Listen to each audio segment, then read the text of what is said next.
وہ آتا ہے دوبارہ سے ایک جو ہے وہ ریلا پھر آتا ہے پانی کا اور انہیں بہا لے جاتا ہے۔ خبر عظیم محکمہ موسمیات کی جانب سے جاری الرٹ میں بتایا جا رہا ہے کہ سمندری طوفان ٹھٹھا سے قریب تر ہوتا جا رہا ہے۔ اس کے ارد گرد ہواؤں کی رفتار جو ہے وہ 220 کلومیٹر فی گھنٹہ کی رفتار سے بڑھ رہی ہیں، جبکہ طوفان سے 40 فٹ بلند لہریں پیدا ہو رہی ہیں۔ 40 فٹ بلند لہریں، آپ اس کو ذرا امیجن کریں، 40 فٹ بلند لہریں جو ہیں وہ تو بڑی بڑی عمارتوں کو بہا لے جائیں، انسان وہاں پر کیا کر پائے گا؟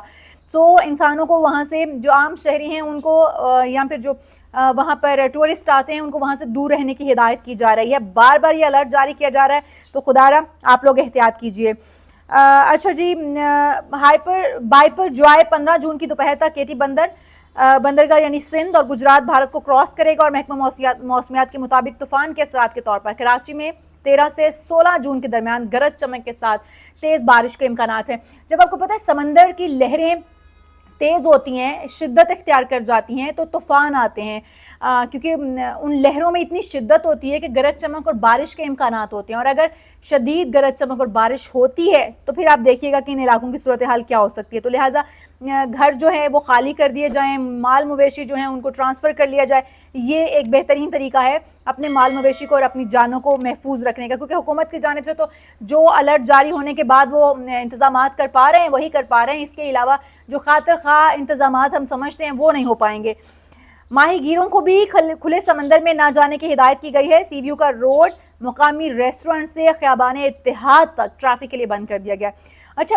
میں یہ سوچ رہی تھی جب میں نے اس کی خبر سنی تھی تو میں یہ سوچ رہی تھی کہ ٹھیک ہے، آتے ہیں،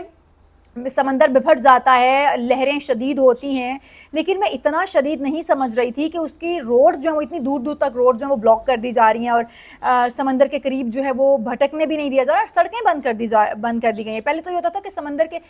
ساحل سمندر کی سطح پر کوئی نہ جائے، جہاں پر لوگ جو ہے وہ واک کر رہے ہوتے ہیں ان جگہوں پر کوئی نہ جائے، یا پھر ماہی گیروں کو منع کر دیا جاتا ہے کہ کھلے سمندر میں وہ نہ اتریں۔ لیکن اس وقت تو آپ دیکھیں عبدالستار ایدی ایوینیو پہلے ہی سحر موڑ پر بند کیا جا چکا تھا، جبکہ ڈولمن مال کلفٹن سے آنے والی ٹریفک کو بھی سبا ایوینیو کے راستے خیابان اتحاد کی جانب موڑا جا رہا ہے۔ یقینی طور پر جو ہے وہ ایمرجنسی الرٹ جاری کر دیا گیا ہے۔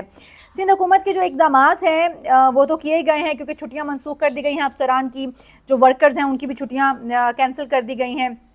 ساتھ ہی ساتھ کنٹرول روم قائم کر دیے گئے ہیں، اور جو بڑے بڑے بل بورڈز لگے ہوتے ہیں وہ بل بورڈز ہٹانے کی ہدایات کر دی گئی ہیں۔ جن عمارتوں جو بڑی بڑی عمارتیں ہیں، جو شیشے کی بنی ہوئی عمارتیں ہیں، جن میں زیادہ تر شیشہ استعمال کیا گیا ہے، ان کے جو مالکان ہیں ان سے رابطے کیے گئے ہیں، اور ان سے کہا گیا ہے کہ جو حفاظتی انتظامات آپ کر سکتے ہیں ایز سون ایز پاسبل وہ کر لیں، تاکہ جو بھی نقصان ہے اس سے بچا جا سکے۔ یہ حفاظتی انتظامات ہیں جو کہ میرے خیال میں باہر اگر ہم دیکھیں تو باہر کے ممالک میں کیا ہوتا ہے کہ پہلے سے ہی ان حفاظتی تمام جو حفاظتی اور میئرز جو ہوتے ہیں وہ رکھے گئے ہوتے ہیں۔ کوئی بھی اگر شیشے کی بلڈنگ ہے تو اس کو اتنا مضبوطی سے بنایا گیا ہوتا ہے کہ بڑے بڑے طوفانوں کا سامنا کر سکتی ہے، لیکن ہمارے ہاں جب ہم خوبصورتی کو دیکھتے ہیں، صرف ہم سٹرکچر کو دیکھتے ہیں، اور ہم اس چیز کو بھول جاتے ہیں کہ کبھی کوئی نہ کوئی حادثہ بھی پیش آ سکتا ہے۔ اس لیے یہ ضروری ہے کہ اس وقت جو حکومت کی جانب سے آپ کو بار بار ہدایات دی جا رہی ہیں ان پہ من جو ہے وہ عمل آپ کر لیں۔ اچھا جی، اس کے علاوہ کے الیکٹرک اور کے سی او جو ہیں ان کو بجلی کے کھمبوں سے جانوں کا تحفظ یقینی بنانے اور پمپنگ سٹیشنز کو بلا تعطل بجلی فراہمی یقینی بنانے کا حکم بھی صادر کیا گیا ہے، کیونکہ ہمارے ہاں ہوتا یہی کہ جیسے تھوڑی سی صورتحال خراب ہوتی ہے تو بجلی سب سے پہلے چلی جاتی ہے، گرڈ اسٹیشن جو سب سے پہلے بند ہو جاتے ہیں، ان میں کوئی نہ کوئی تکنیکی خرابی ہو جاتی ہے۔ تو ساتھ ہی ساتھ انہوں نے کے الیکٹرک کو بھی سی او کو بلا کر ان کو بھی ہدایات جاری کر دی ہیں۔ محکمہ موسمیات کا مزید یہ کہنا ہے کہ سائیکلون لینڈ فال جنوب مشرقی سندھ یا گجرات ریجن کے درمیان کہیں متوقع ہے۔ آنے والے دنوں میں سائیکلون کے ٹریک میں مزید تبدیلیاں متوقع ہیں، پتہ نہیں کہاں کہاں کس کس کو ہٹ کرنے جا رہا ہے یہ سائیکلون، لیکن یہ سائیکلون جو بہت ڈینجرس ہے اور اس سے بہت سارے نقصانات کا اندیشہ جو ہے بتایا جا رہا ہے۔ اس بات کا بھی امکان ہے کہ 14 سے 16 جون تک کراچی میں آندھی چلے گی اور کبھی تیز اور کبھی ہلکی بارش ہوگی، اور کراچی کی صورتحال آپ کو پہلے ہی پتہ ہے، ہلکی سی بارش ہو جائے نا تو وہاں پر پانی جل تھل ایک ہو جاتا ہے، اب تو کیونکہ صورتحال ایسی ہے تو میرے خیال میں جو اس وقت ادارے ہیں ان کو متحرک ہو جانا چاہیے، عوام کو خود بھی تھوڑا سا الرٹ ہو جانا چاہیے، جو کچرے کے ڈھیر لگے ہوتے ہیں ان کو صاف کر لیا جائے، ایٹ لیسٹ جو آپ کے ڈرینی سسٹمز ہیں ان کو ڈرینیوں کو صاف کر لیا جائے تاکہ اس صورتحال سے تمام سے بچا جا سکے۔ دوسری جانب جی کمشنر کراچی کی جانب سے شہر بھر میں بل بورڈز اتارنے، جیسا کہ میں آپ کو بتا رہی تھی، یہ بھی احکامات جاری کر دیے گئے ہیں،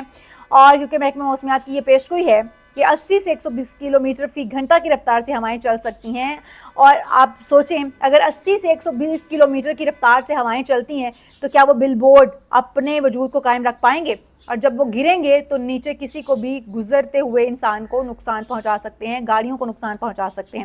ایسی صورت میں تو میں آپ کو بتاؤں گاڑیاں چلانے سے بھی منع کیا جاتا ہے کہ زیادہ جو ہے روڈ پر ٹریفک نہ ہو، کیونکہ گاڑیاں جو ہیں وہ بہہ جانے کا خدشہ ہوتا ہے، پھر ان کا آپس میں ہٹ ہو جانے کا خدشہ ہوتا ہے، اتنی تیز آندھی اور طوفان بڑی بڑی چیزوں کو اڑا لے جاتا ہے، عمارتیں اس سے نہیں بچ پاتی ہیں۔ ساتھ ساتھ جی یہ بھی آپ کو بتاؤں کہ جو امکانات ہیں وہ کن کن علاقوں میں، حیدرآباد، نواب شاہ، سانگڑ سمیت سندھ کے دیگر اضلاع میں آنے والے دنوں میں موسلادھار بارش متوقع ہے۔ اس کے علاوہ نقل مکانی کے بہت سارے چانسز ہیں کہ نقل مکانی لوگوں کو کرنی پڑے گی، جس طرح میں کہہ رہی ہوں کہ اپنے اپنے گھروں کو، مال مویشی کو سمیٹیں اور کسی محفوظ مقام پر جو ہے وہ آپ منتقل ہو جائیں۔ وزیر اعلیٰ سندھ مراد علی شاہ نے بھی سجاول بدین ٹھٹھا کے ساتھ واقع ساحلی پٹی کا فضائی معائنہ کیا، اور اس موقع پر وزیر اعلیٰ سندھ کے ہمراہ وزیر بلدیات ناصر شاہ بھی تھے اور چیف سیکرٹری سہیل راجپوت بھی موجود تھے۔ خیر جو صورتحال ہے میں اس کے حوالے سے بات کر رہی ہوں کہ وہ خاصی گمبھیر ہے،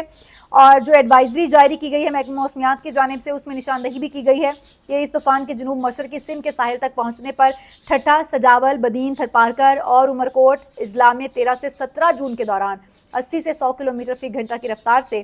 ہوائیں چلنے اور گرج چمک کے ساتھ موسلادھار بارش ہونے کا امکان ہے۔ ماہی گیروں کے لیے بھی مشورہ ہے کہ وہ کھلے چھت تلے نہ جائیں۔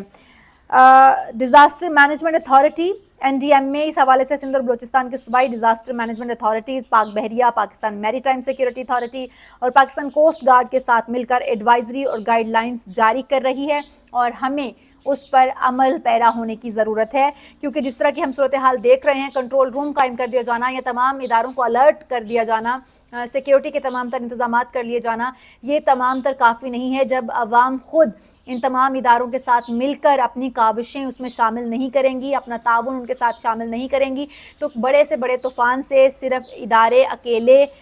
جو ہے وہ مقابلہ نہیں کر سکتے، اس لیے عوام کو مل کر مقابلہ کرنا چاہیے۔ جو سائیکلون اس وقت آ رہا ہے، بائپر جوائے جس کو نام دیا جا رہا ہے، بہت ہی شدید، بہت ہی خطرناک ہے۔ خدا را خود کو بھی محفوظ رکھیے، اپنے پیاروں کو بھی محفوظ رکھیے، گھروں میں محدود رہیے گا۔ 13 سے 16 جون تک کا وقت ہے، اور بیسیکلی تو 15 جون سے 16 جون تک ہے، لیکن 13 جون سے یہ الرٹ جاری کر دیا گیا ہے کہ شدید ہوائیں، گرج چمک کے ساتھ بارش کا بھی امکان ہے۔ تھینک یو سو مچ جی، مجھے دیجیے اجازت، اللہ حافظ۔